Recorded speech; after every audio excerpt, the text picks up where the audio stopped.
Queridos, nós assumimos um compromisso.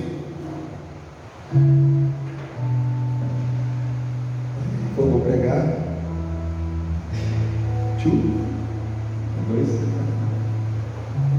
Nós assumimos um compromisso de estarmos trazendo todas as quartas-feiras um estudo sobre liderança, baseado naquele livro famosíssimo, do pastor famosíssimo Rick Warren, né?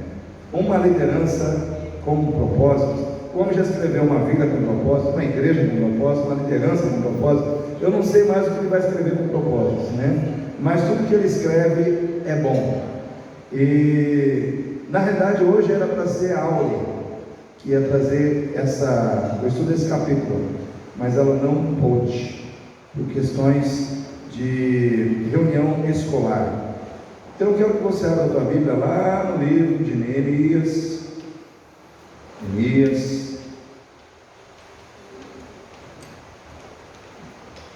no capítulo 2,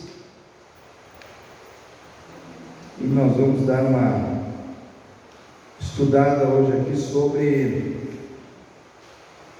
o planejamento do líder, né? O tópico hoje abordado será a questão do planejamento.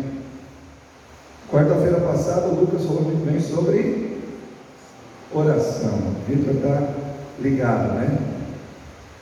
Então, a oração. Hoje nós vamos falar sobre planejamento.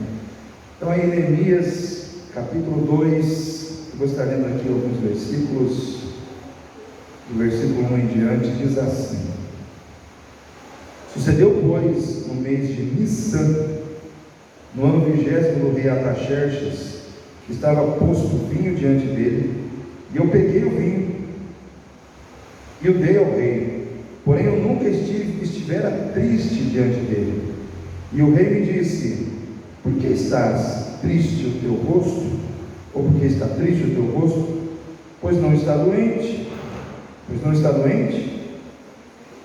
Não é isso senão tristeza de coração? Então temi sobremaneira, e disse ao rei: Viva o rei para sempre! Como não estaria triste o meu rosto, estando a cidade, o lugar dos sepulcros de meus pais, assolada, e tendo sido consumidas as suas portas a fogo? E o rei me disse: Que me pedes agora? Então orei ao Deus dos céus, e disse ao rei: Se é do agrado do rei, e se o teu servo é aceito, em tua presença peço-te que me envies ajudar a cidade dos sepulcros de meus pais, para que eu a reedifique. Então o rei me disse, estando a rainha sentada junto a ele: Quanto durará a tua viagem, e quando voltarás? E aprove o rei enviar-me, apontando-lhe eu um certo tempo. Disse mais ao rei: Se ao rei parece bem, deem-se-me cartas para os governadores além do rio, para que me permitam passar até que eu chegue a lugar. Como também uma carta para Asaf, guarda da floresta do rei, para que me dê madeira para cobrir as portas do pátio da casa, para o muro da cidade e para a casa em que eu houver de entrar. E o rei mas deu, segundo a boa mão de Deus sobre mim. Então fui aos governadores da além do rio, deles as cartas do rei, e o rei tinha enviado comigo capitães do exército e cavaleiros. E ouvindo Sambalate, o horonita, e Tobias, o servo amonita, lhe desagradou extremamente que alguém viesse a procurar o bem dos filhos de Israel. Então nós estamos aí falando de Neemias já há várias quartas-feiras, né? E hoje nós vamos falar sobre a importância do planejamento na vida de um líder. Eu vejo que, como o Lucas disse na quarta-feira passada, talvez alguém diga: mas eu não sou líder de nada. Você é líder da sua vida. Nós temos que liderar os nossos passos, queridos. Temos que liderar muitas vezes o nosso coração, que é difícil de liderar. Então todos nós carecemos de entender planejamento.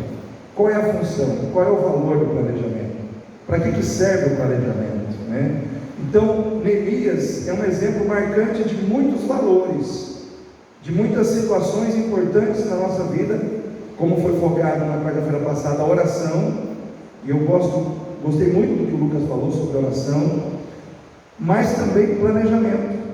Nada acontece de uma maneira, vamos dizer assim, bem feita, muito bem realizada, se não houver antes um bom planejamento. Você pode fazer as coisas com planejamento ou sem planejamento. Eu ouvi uma frase muito interessante dizendo o seguinte: todo trabalho que você faz sem planejamento, ele terá algum resultado, porque o trabalho em si, ele produz um resultado. Então todo trabalho que você fizer, mesmo que seja sem planejamento, ele terá um resultado. Todo mundo está me acompanhando aí?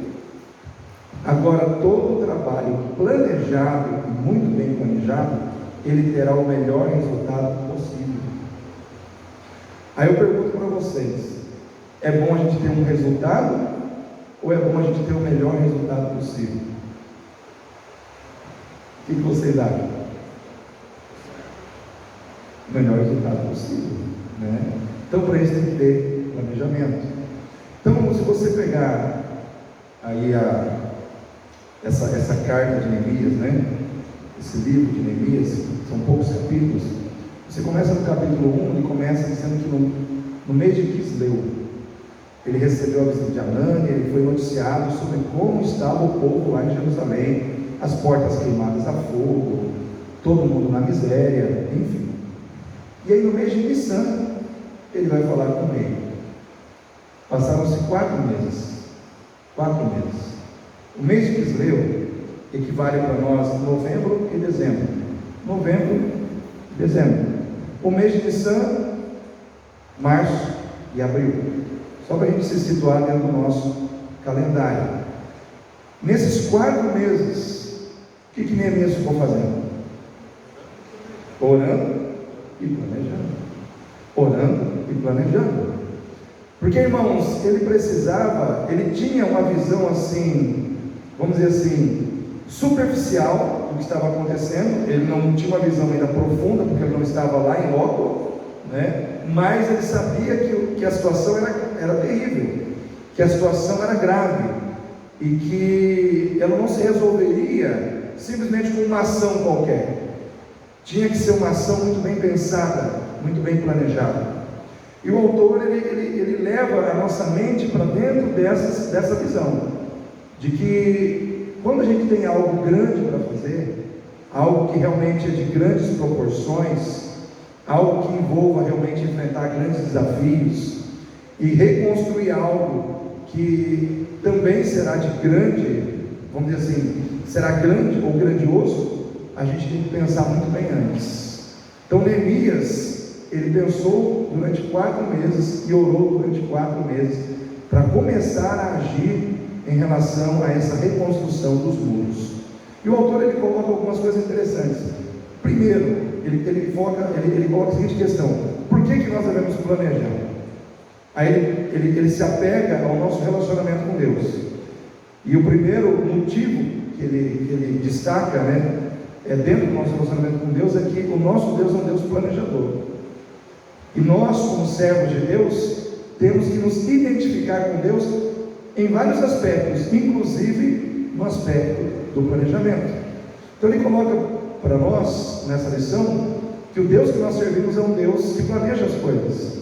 Se você vai lá em Jeremias 29:11, ele diz assim: eu sei que planos tenho para vós, planos de paz e não de mal, para vos dar uma esperança no futuro. Ou seja, ele está mostrando que Deus é um Deus que tem planos para o seu povo. E aí, só nesse versículo aqui, a gente já encontra o quê?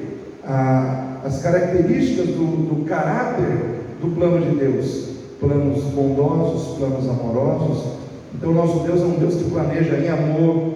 Nosso Deus é um Deus que planeja para o futuro. Ele diz para nos dar uma esperança no futuro. Ele não pensa só no hoje, ele pensa no amanhã. E como que a gente vai entender a mente de Deus?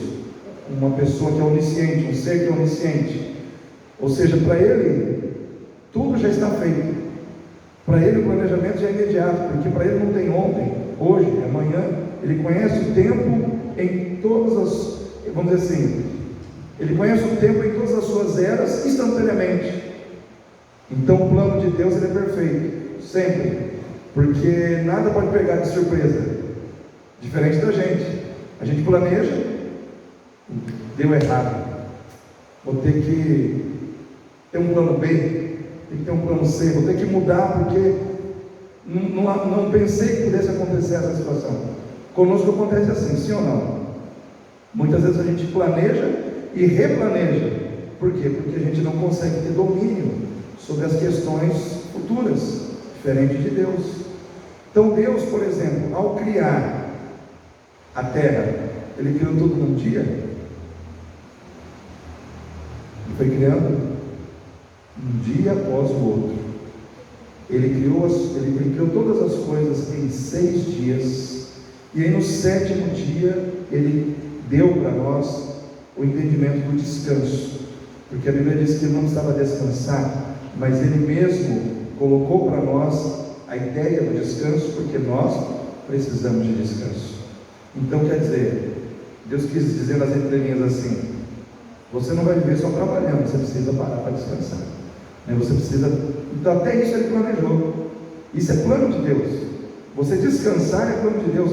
Gente, isso é tão sério que na época do Velho Testamento havia o ano do jubileu, havia os 7 anos, em que o povo, vamos dizer assim, o povo ele trabalhava 6 anos e no 7º ano a terra descansava, ninguém plantava, ninguém, tipo assim, todo mundo comia do que a terra produzia naturalmente. Tudo isso era plano de Deus. Olha só, Deus pensava na saúde da terra. Até nisso Deus pensou. A terra não pode ser explorada, porque tudo que você explora sem descanso, aquilo chega uma hora que satura, chega uma hora que a vitalidade vai embora. Então, olha só como Deus ele é cuidadoso. Falava, gente, 6 anos vocês vão trabalhar. No 7º ano, ninguém vai fazer nada nesse sentido, Vocês vão colher da terra, vão dar descanso para a terra e assim por diante. Então hoje é uma visão totalmente inversa, A gente quer explorar. O ser humano hoje, natural, ele quer explorar ao máximo as reservas naturais da terra, ele quer tirar o máximo. E o que acontece? Está havendo um desequilíbrio, Um desequilíbrio. Nós estamos vivendo um tempo de desequilíbrio, porque a ganância, o desejo excessivo, desenfreado, de explorar a própria terra, está gerando desequilíbrio à nossa própria volta. E o ser humano está sendo afetado, o próprio ser humano que está fazendo isso está sendo afetado negativamente. Então, o nosso Deus é um Deus que planeja, Ele é um Deus organizado, sim ou não? Então, Ele gosta de organização. Então, quando nós nos organizamos, quando nós planejamos como que nós vamos desenvolver ações relacionadas à sua obra, à sua casa, à nossa própria vida, nós estamos exercitando uma parte do caráter de Deus em nós, porque o nosso Deus é um Deus que planeja, O nosso Deus é um Deus que planeja com organização, e o planejamento, ele também é uma maneira de nós exercitarmos a boa mordomia do nosso tempo. Então, quando você para planejar algo, seja para a obra de Deus, seja para a sua vida pessoal, você está ganhando tempo, você não está perdendo tempo. Porque às vezes as pessoas pensam que o momento que você fica ali pensando, vamos dizer assim, o ativismo, essa atitude ativista que nós temos hoje, essa mente ativista, que a gente sempre tem que estar fazendo alguma coisa, diz para você que aquilo que você está fazendo é perda de tempo. Não é. Neemias nos mostra isso claramente, e vocês já vão ver claramente por que eu estou dizendo isso. Por que realmente esses 4 meses foram muito interessantes em relação ao planejamento de Neemias. Então, Neemias, ele mostra para nós que um bom líder, ele planeja cuidadosamente as suas ações, porque o planejamento ele te ajuda a antever as necessidades ou as situações negativas que poderão acontecer e te dá a condição de você corrigir isso antes que elas aconteçam. Então, quando ele recebeu a notícia, ele percebeu a dimensão do problema, a dimensão da dificuldade, ele começou a orar, ele começou a jejuar, porque ele precisava de um reino espiritual, que o Senhor agisse em seu favor, que o Senhor agisse ali, ajudando ele naquela situação toda, porque era o propósito de Deus. Mas ele começou a pensar como ele estaria desenvolvendo isso. E aí então, no mês de Nissan, março, abril, ele chega para servir o rei. E ele vai servir o rei, e ele está ali com um semblante triste. E é interessante, irmãos, eu fui ver essas questões, esses detalhes, né, da cultura da época. O copeiro, quando ele se apresentava para o rei, para servir ao rei com um semblante triste, era por dois motivos: ou ele estava doente, porque todo mundo fica doente, até o copeiro fica doente. Só que o rei falou: você não está doente, você não está doente. O outro motivo, que poderia ser uma tristeza interior, aí era perigoso. Por isso que ele disse: eu temi sobremaneira, porque os reis, eles eram muito, vamos dizer assim, visados naquela época, no sentido de serem alvos de conspirações de morte. Então, quando o copeiro demonstrava algum tipo de tristeza, é porque ele poderia estar sabendo de alguma coisa que estava sendo planejada para tirar a vida do rei. Então, Neemias não foi o primeiro copeiro, teve muitos outros. Com certeza eles tiveram muitas experiências com copeiros que fizeram parte de algum esquema, vamos dizer assim, de conspiração para tirar a vida do rei, e que apareceram lá um dia com a cara triste, né? Então, Neemias, ele já pensou em tudo isso.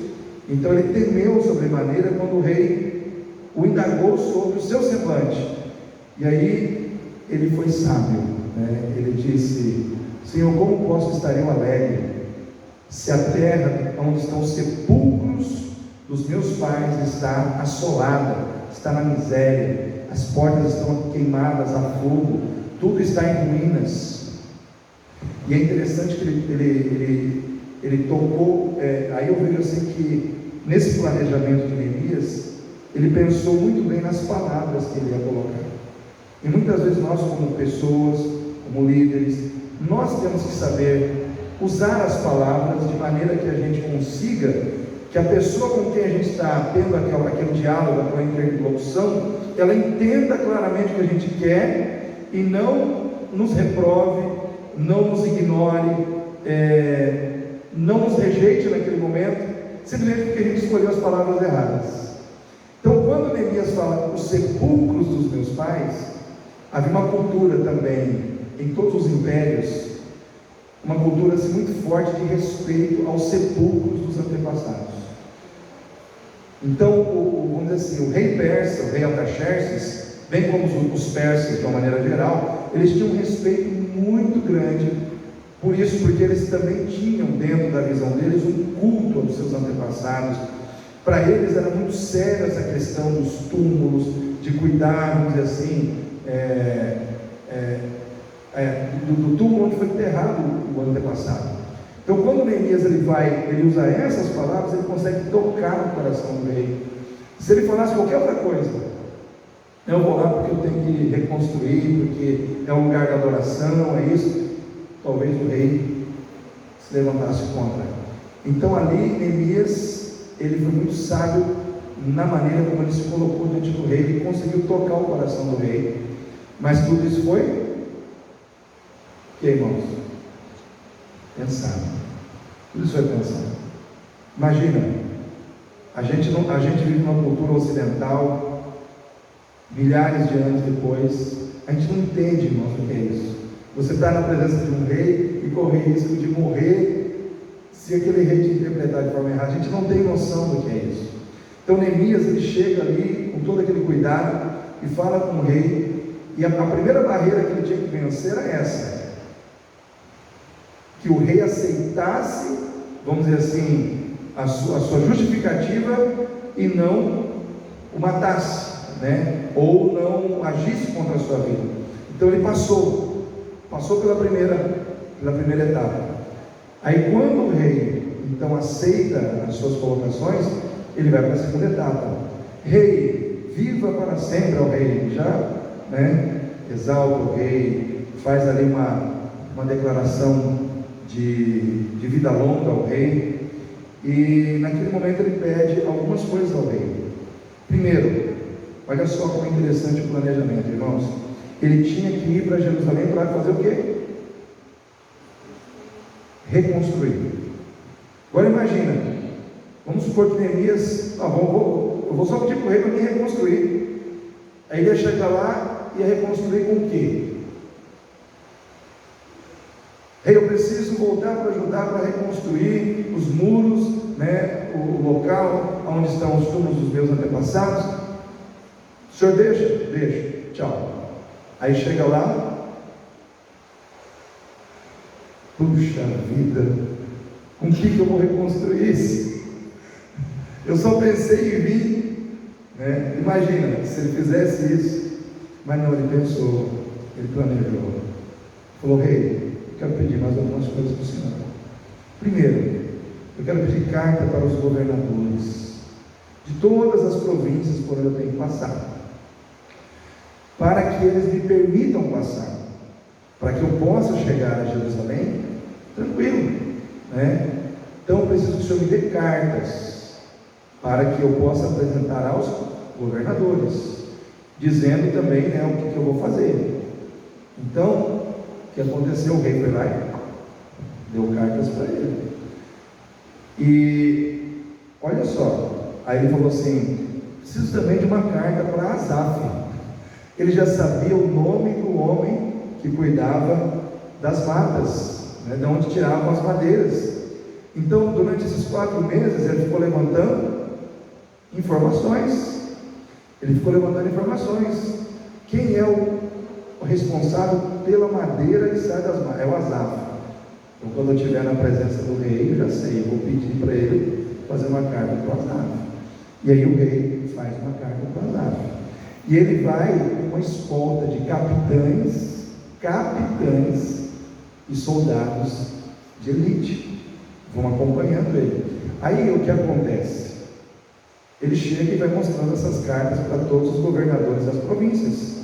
Por que essas cartas eram importantes, irmãos? Porque quando Jerusalém estava na condição que ela estava, em ruínas, ela começou a ser habitada por não-judeus, e ela começou a ser influenciada pela cultura amonita, pela cultura dos samaritanos, que eram os mais próximos da região. Tanto é que Tobias, o amonita, ele era considerado talvez um governador de Amon, e Sambalat, talvez um governador de Samaria, e eram, vamos dizer assim, as pessoas eram mais próximas ali, e eles eram opositores a qualquer um que demonstrasse, vamos dizer assim, interesse de reedificar Jerusalém. Então, quando aquelas cartas são apresentadas com a chancela ali do rei, irmãos, todo o desejo de conspirar, de atrapalhar, de impedir Neemias de avançar, tudo aquilo fica fustigado, Eles não conseguem. Por quê? Porque existe uma carta ali dada pelo rei Artaxerxes, dizendo que ele foi autorizado a ir para Jerusalém para fazer o que tinha que fazer. Agora, se ele não pega aquelas cartas da Babilônia, que hoje é o Iraque, até Jerusalém, eram mais ou menos 1.600 quilômetros. Ele tinha que passar por muitas províncias. Então, muitos, vamos dizer, daqueles governadores de províncias poderiam impedir ele de chegar. Talvez ele nem chegaria, mas ele estava com uma carta. Alguém que tinha uma autoridade maior do que aqueles homens que tinham autoridade, estava dizendo: Neemias está debaixo dos meus cuidados. Aí a gente pode parafrasear e conjecturar isso para a nossa vida também. Muitos ali estavam, desculpa a expressão, babando de vontade de destruir com a vida de Neemias, mas eles tinham que olhar para aquela carta e dizer: não dá para tocar nele. Alguém maior do que nós está protegendo ele. Alguém que tem mais autoridade que nós está guardando ele, está ao lado dele, está amparando ele, está respaldando ele. Então não tem jeito. Na nossa vida espiritual também vejo assim, irmãos. Se o inimigo pudesse, se ele pudesse, ele nos destruiria. Por que ele não faz isso? Porque porque existe alguém maior por trás das nossas vidas. Existe alguém superior, que tem muito mais autoridade, que nos deu uma carta de 66 livros, dizendo que nós somos dele, que nós temos autoridade para entrar e para sair, para reconstruir e para edificar vidas. Então, onde a gente vai, existe uma carta de Deus sobre a nossa vida, dizendo que nós somos dele, que nós estamos amparados por ele, que ninguém pode nos tocar. Então eu quero dizer para você, querido, tem alguém guardando a tua vida, tem alguém te respaldando. Esse alguém é o Senhor, ele está cuidando de você. Amém?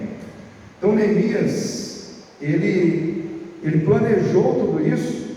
Por quê? Porque sem ele fazer esse planejamento, ele não conseguiria os recursos necessários para que ele pudesse reconstruir os muros.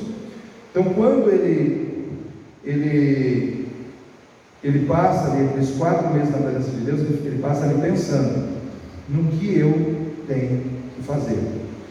E aí o autor ele coloca assim, que nesses 4 meses, Neemias ele teve que fazer 3 perguntas para ele mesmo, que talvez nós tenhamos que fazer para nós, dentro da nossa realidade, seja pensando na nossa vida como integrantes da Igreja de Cristo, ou na nossa vida pessoal, nos nossos planejamentos pessoais.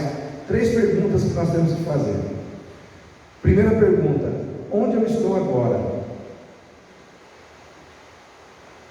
Segunda pergunta: onde eu quero chegar? E terceira pergunta: como eu posso chegar? Então, se a gente for trazer isso para a nossa vida pessoal, todos nós temos. Quem tem projetos aí? Vamos pensar aí no projeto de ser pai, né, Larissa? Né? Vamos imaginar assim, se você pensasse, vamos pensar nesse projeto de ser pai. Onde eu estou agora? Talvez seria a pergunta que você tem que fazer: onde eu estou agora? Como esse projeto está na minha vida? O que eu estou fazendo em relação a isso? Né? Como que eu estou trabalhando nisso? Onde eu pretendo chegar? Quantos filhos eu quero ter? 2, 1, 3? Né? Eu tenho salário para bancar? Tenho condição? Eu acredito que sim, de sobra, né? E como eu vou chegar lá, né?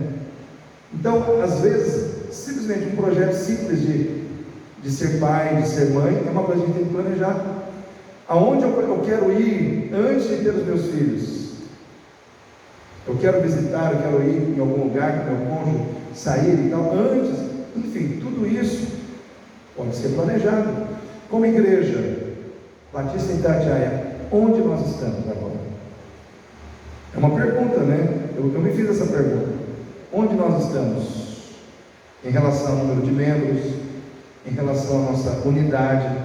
Como que nós estamos em relação à nossa unidade? Onde nós estamos? Como nós estamos em relação à nossa espiritualidade, à nossa maturidade cristã? Será que nós somos uma igreja madura? Será que se nós formos fazer uma análise assim da igreja de modo geral, nós vamos constatar que ela é mais madura do que imatura ou não? Onde nós estamos em relação à nossa maturidade espiritual? Onde nós estamos em relação aos nossos ministérios? Todos os ministérios estão trabalhando? Todos os ministérios estão desenvolvendo o seu trabalho, né, de acordo com aquilo que foi proposto? Onde nós estamos em relação à construção, né? Agora há pouco as irmãs estão perguntando essa parte de cima, o que vai sair, pastor? Eu estava, antes de vocês chegarem, eu estava lá fora, a chuva não estava me deixando entrar, eu vi que lá naquele cantinho ainda nem foi rebocado. Falei, gente, está faltando rebocar ainda o templo, né? Então tem coisas a fazer. E o que nós pretendemos fazer sobre isso? Onde nós queremos chegar em relação à construção? Quais são as etapas que nós temos que trabalhar? Como está o nosso planejamento em relação a isso? Como está o nosso planejamento em relação ao crescimento numérico da igreja? Trabalho evangelístico? Como está o nosso planejamento em relação à questão de aumentarmos a nossa unidade, a nossa comunhão? O que nós temos feito para que isso seja alcançado, né? Aonde nós queremos chegar? Com que número de membros a gente quer chegar até junho de 2022? E aí, Lucas? 1000 membros. Ô, glória! Mas isso que ele falou é interessante, porque ele diz aqui que nós precisamos ter metas, datas e números, né? Então, quando o rei perguntou para ele: quanto tempo você pretende ficar fora? Ele teve que dar um tempo. Ele teve que responder ao rei e dar. Aqui não menciona claramente qual foi o tempo, mas ele teve que dar. Então, ele teve que estar preparado para poder responder com um tempo determinado aquilo que ele iria fazer. Então nós também precisamos pensar nisso. Então o planejamento, ele vai nos ajudar a alcançar esses alvos de uma maneira mais inteligente, né? De uma maneira assim, com menos esforço e com mais exatidão. Então nós precisamos ter preocupação, sim, em estabelecer metas, prazos, datas em relação àquilo que nós queremos alcançar. Tem uma frase que diz assim, que aquele que não sabe aonde quer chegar, qualquer caminho serve, ou não vai chegar a lugar nenhum. Então nós temos que saber para onde nós estamos caminhando. Então o planejamento, ele vem para isso. Uma feira missionária precisa ser planejada? Ela acontece assim, sem planejamento nenhum. Gente, vamos fazer uma feira missionária, todo mundo se encontra aqui no sábado. Não, né, irmãos? Durante a semana, já vi algumas pessoas aqui, já montam as barracas, né? Quando a gente fazia na rua, tinha que puxar a fiação. Lembra, Larson? Tinha que fazer as famosas gambiarras, né? Tinha que pedir interdição na prefeitura, no Agetran, até decorei, no Agetran. Tinha que pedir interdição da rua, fechar a rua. Enfim, aí você tinha que designar responsáveis por cada barraca, e cada uma daquelas pessoas ia mobilizar a sua turma ali para organizar as coisas, né? Por exemplo, barraca de suco, né? Vai ter freezer, vai ser isopor, vai ser gelo, o que vai servir, enfim, tudo tem que ser planejado. Então vocês conseguem entender que o planejamento está em tudo? Até o nosso plano de salvação. A gente fala plano de salvação, por quê? Porque foi um plano que Deus elaborou. Deus viu a nossa queda em Adão, Ele viu a nossa queda ali no Éden, mas Ele planejou que nós voltássemos para Ele, que nós somos redimidos do nosso pecado, e Ele elaborou um plano de redenção. Então tudo é planejado, e tudo obedece um tempo. Jesus não veio assim que Adão e Eva caíram. Teve um tempo para que Jesus viesse. E lá em Gálatas diz que, chegando à plenitude dos tempos, aquele que é nascido de mulher, né, veio para trazer salvação à humanidade. Teve que chegar à plenitude dos tempos. Então, tudo tem um tempo para acontecer. Tudo obedece, ou tem que obedecer um planejamento. Então, Neemias, ele foi sábio com as palavras diante do rei. O que vocês acham? Sabendo colocar as palavras no sentido de tocar o coração do rei em relação à questão dos sepulcros, dos seus antepassados, pedindo cartas aos governadores das províncias, pedindo madeira, né, vamos dizer assim, para que ele desse uma carta ao Asaf, que era o responsável pela reserva de madeiras do rei. Olha só, ele não tirou nada do bolso dele, ele conseguiu aquela madeira de graça. Aquela madeira saiu na faixa, o rei liberou para ele madeira. Agora, por quê? Primeiro, ele era alguém leal e fiel. Segundo, ele era alguém que servia a Deus com sinceridade e integridade de coração. Ele era um servo de Deus, né? E ele planejou muito bem as suas ações. Uma outra situação que me chamou a atenção é que Neemias, quando ele chega no local, ele não se precipita em falar. Se você pegar aí, Neemias capítulo 2,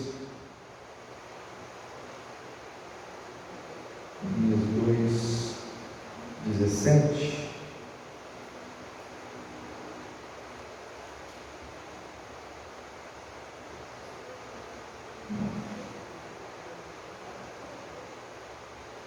Não, Neemias 2:11. Diz assim, Neemias 2:11: E cheguei a Jerusalém e estive ali 3 dias, e de noite me levantei, e poucos homens comigo, e não declarei a ninguém o que o meu Deus, olha só, o que o meu Deus me pôs no coração para fazer em Jerusalém. E não havia comigo animal algum, senão aquele em que estava montado. Aqui eu vejo o seguinte: Neemias ele foi prudente. Ele foi prudente. Ele não chegou em Jerusalém dizendo: ó, gente, eu vim aqui para reconstruir os muros. Não, ele chegou durante 3 dias. Ele foi sondar o local. Ele foi olhar como estavam as portas. Ele foi ver sul, norte, leste, oeste. Ele passou, fez uma inspeção geral. Não falou para ninguém. Por quê? Porque ele precisava ter uma visão. Ele tinha que ter uma visão para ele de como estava a situação, para que depois ele pudesse falar. Então, mais uma vez aqui, eu vejo que ele foi sábio com as palavras, no sentido de não ser linguarudo, no sentido de não chegar ali falando, dando bom dia a cavalo, né? Sabe aquela expressão, quem muito fala, né, acaba dando bom dia a cavalo. Você acaba comprometendo situações da sua vida, às vezes por falar demais, ou por compartilhar coisas importantes com pessoas erradas. Quem aqui já teve a experiência de compartilhar algo importante da sua vida com uma pessoa errada e se ferrou, né? Eu acredito que nós temos um grupo pequeno aqui, até difícil mas talvez esse grupo pequeno a gente possa extrair essa experiência. Mas vou dar um exemplo bíblico. Ezequias teve 3 momentos assim tremendos com Deus. Primeiro foi Senaqueribe, se levantou contra Judá com 180 mil homens, cercou. Aí Ezequias vai lá, chora aos pés do Senhor, clama, pede. O Senhor manda um anjo só, vai lá e mata os 180 mil soldados. Aí depois o profeta Isaías vai lá, mandado por Deus, vai lá e fala para Ezequias o seguinte: põe tua casa em ordem, porque morrerás e não viverás. Ezequias vai lá, chora, pede mais 15 anos de vida. Deus vai lá e dá 15 anos de vida para ele. Só vitória. Tem aquela música qual que é da mais, né? Agora é só vitória, agora é só vitória, só vitória. Enfim, só vitória. Só que veio o capítulo 39. Sempre tem um capítulo 39 na nossa vida, tem que tomar cuidado. Capítulo 39, os embaixadores da Babilônia, eles vêm visitar Ezequias. E Ezequias, ele começa a falar para eles de tudo que ele conquistou, e ele mostra tudo que ele tem no palácio, etc, etc, etc. E ele vai falando, ele vai se abrindo, vai mostrando tudo. A hora que os homens vão embora, Deus mandou Isaías falar para ele: o seguinte, porque você mostrou tudo, você não tinha que ter mostrado. Eles vão vir e vão levar tudo. Eles vão levar tudo. Tudo. Não vai acontecer na tua época, mas na época do teu filho. Aí ele dá outra bola fora. Ele fala: ainda bem, né? Como ainda bem? Vai acontecer na época do filho, vai acontecer, porque ele falou demais, se abriu demais. Então Neemias não, ele foi ponderado. Esse momento da nossa vida é que a gente tem que saber com que a gente compartilha as coisas. A gente tem que saber quem realmente é capaz ou está pronto para ouvir determinadas situações que Deus colocou no nosso coração. É como ele disse assim: eu não compartilhei com ninguém o que o meu Deus colocou no meu coração. Era algo de Deus, algo profundo da parte de Deus colocado no coração dele. Então, às vezes, o líder ou cada um de nós a gente tem que saber que existem pessoas que estão prontas para ouvir e receber aquilo que você vai compartilhar e outras que não estão. E você tem que fazer esse filtro, você tem que fazer essa filtragem, tem que ter essa percepção. Então ele foi sábio com as palavras em relação a essa situação de não expor as situações de imediato. Terceiro, ele foi sábio com as palavras do encorajamento do povo. Aqui eu achei assim, bem legal o que Neemias fez. No versículo 17 do capítulo 2, ele diz assim: então lhes disse: bem vedes vós a miséria que estamos, que Jerusalém está assolada, suas portas têm sido queimadas a fogo.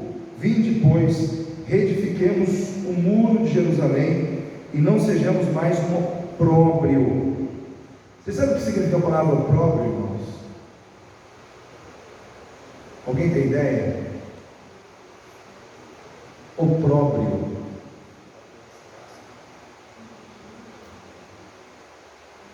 Opróbrio significa vergonha. Neemias disse assim: gente, vocês estão vendo que calamidade que está Jerusalém? A que ponto nós chegamos? Tudo queimado, tudo no chão, as portas queimadas, cidade em ruínas. Nós precisamos nos levantar, reedificar os muros para que nós não sejamos mais uma vergonha diante dos outros povos. Ele tocou no âmago, no coração dos judeus, porque Jerusalém era um ponto de orgulho para os judeus. Era o lugar, era a cidade do grande rei, era a cidade de Davi, era o lugar da adoração, onde estava o templo, onde eles adoravam a Deus. E aquela cidade era, vamos dizer assim, um ponto de honra na vida deles, mas aquilo se tornou uma vergonha. Era como se ele estivesse dizendo assim: por causa da nossa infidelidade, da nossa desobediência, por causa da nossa atitude de dar as costas ao nosso Deus, ao invés de honra, nós recebemos vergonha. Só que aí Neemias, para mim, aqui ele foi, irmãos, ele foi cirúrgico, porque ele mostrou para o povo onde o povo estava, tipo assim: estamos na miséria, estamos numa situação deplorável, mas nós não vamos nos conformar com isso, nós vamos nos levantar e mudar a nossa história. Não é porque nós estamos na miséria que nós vamos continuar na miséria, não é porque nós estamos na vergonha que nós vamos continuar na vergonha. Nós vamos nos levantar e vamos mudar a nossa história, nós vamos reedificar o muro que foi derrubado. E aí no versículo 18 diz: então lhes declarei como meu Deus foi favorável a mim, como também as palavras do rei que ele me tinha dito. Então disseram, olha só, levantemo-nos e edifiquemo-nos, e esforçaram as suas mãos para o bem, ou esforçaram as suas mãos para trabalhar. Então naquele momento, mais uma vez Neemias foi sábio com as palavras, encorajando o povo, mostrando para o povo que às vezes o nosso problema não é estar na miséria, mas se conformar com ela. Não é estar na vergonha, mas se conformar em estar naquele estado de vergonha e não querer sair dali. Porque, irmãos, quando nós andamos em infidelidade para com Deus, o que a gente traz sobre a nossa vida? Vergonha. Será que tem muito crente passando vergonha hoje? Será que tem muito crente passando vergonha nas lojas? Será que tem muito crente passando vergonha nos seus relacionamentos? Será que tem muito crente passando vergonha nos seus ministérios? O cara lá diz que é pastor, fazendo isso, fazendo aquilo outro. Então, irmãos, nós podemos nos levantar e reedificar tudo que muitas vezes é destruído pela ação do mundo, mas nós precisamos planejar. Então tudo depende de um planejamento. Neemias nos ensina que planejar é se preparar para realizar o impossível. O impossível. Por que Sanbalat e Tobias eles zombavam de Neemias? Irmãos, porque aparentemente era impossível mesmo.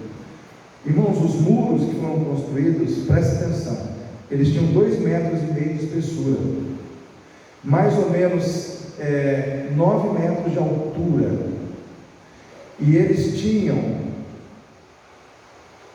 3,5 km de comprimento e uma circunferência total em torno da cidade de 364 quilômetros.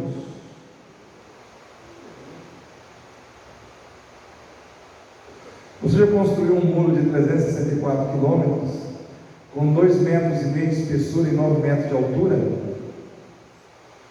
Irmão, se alguém mostrar isso para mim assim, falar, o projeto é esse, impossível de realizar, né?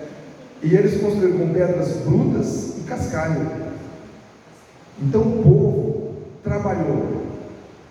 E eu vejo assim, irmãos, Deus usou muito poderosamente Neemias, porque, irmãos, pega um povo desanimado, um povo que está entregue ao desânimo, e você convence pela ação de Deus, pelo encorajamento que Deus coloca no teu coração, que aquele povo que está ali no chão, na miséria, sem ânimo, sem coragem, que eles podem construir um muro de 364 quilômetros de circunferência, com toda essa dimensão de altura e de espessura. Irmãos, não é fácil, mas Neemias conseguiu. Pela ação de Deus na vida dele, ele conseguiu convencer o povo que eles eram capazes de construir aquele muro. Então eu fico pensando assim, tem tanta coisa a gente fazer, eu falo, nossa, isso não é nada perto do que foi construído, né, através das mãos de Neemias, juntamente com aquele povo. Tem muitas outras coisas assim que ele fala sobre liderança aqui, mas eu peguei para mim o que eu achei mais importante dentro desse tópico, mesmo porque eu peguei assim meio de última hora, né? Como eu disse, não sei eu que estaria ministrando hoje. Então o que eu peguei e o que eu consegui trazer para você nessa noite foram esses ensinos, essas lições, que a gente possa realmente aplicar isso na nossa vida, entender o valor do planejamento, entender como é importante planejar, entender que quem planeja não perde tempo, na realidade está ganhando tempo para construir algo grande lá na frente. Então nós precisamos planejar. Então, como igreja, irmãos, nós temos que ter o nosso planejamento. Então essa lição ela falou muito comigo, porque claro, como pastor da igreja, eu comecei a refletir como está o meu planejamento, e aí as coisas que estão me impedindo de planejar, as dificuldades, os problemas, o urgente, muitas vezes entrando no lugar do importante. Isso acontece na nossa vida. Às vezes tem que ser, isso é urgente, mas às vezes não é tão importante. E o importante às vezes fica de lado, porque a gente está apagando fogo, né? Então, que nós possamos entender, né, essa importância do planejamento e começar a aplicar isso na nossa vida. Tá certo? Vamos ficar em pé nesse momento?